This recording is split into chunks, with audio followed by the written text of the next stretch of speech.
Bakıya film çəkilmək adı ilə çağırılıb aldadılan məşhur aktrisanın kim olduğunu bilirsiniz? Əslində, mən gərək bunu sənə deməyəydim. Amma mən səni deyəsən doğrudan da sevirəm.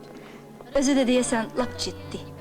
Meral Konrad Azərbaycanda cəmi bir filmə çəkilsə də, yaddaşlarda qalıb. Onun yaratdığı təxminə obrazı birmənalı qarşılanmasa da, sonradan klassikaya çevrilib. Ancaq aktrisanın başına sonra heç xoş olmayan bir hadisə gəlib. Belə ki, onu Təxminə 2 filminin çəkilişlərinə dəvət ediblər. Aktrisa 2016-cı ildə verdiyim bir müsahibədə deyir ki, illər əvvəl Fəxrəddin Manafov məni film çəkilişinə dəvət etdi. Ssenari barədə soruşanda isə bunun sadəcə anons olduğunu bildirdi. Ancaq sonradan məlum olub ki, onu filmə yox, Zülfiyə Xanbabayevanın klipinə çəkiblərmiş. Fəxrəddin Manafov isə cavabında deyib ki, onun nə deməsi mənə maraqlı deyil. Meral Konrad isə məhkəməyə vermək istədiyini, amma ötən günlərin xətrinə etmədiyini deyib. Bəs siz təxminə və hadisə barəsində nə düşünürsüz?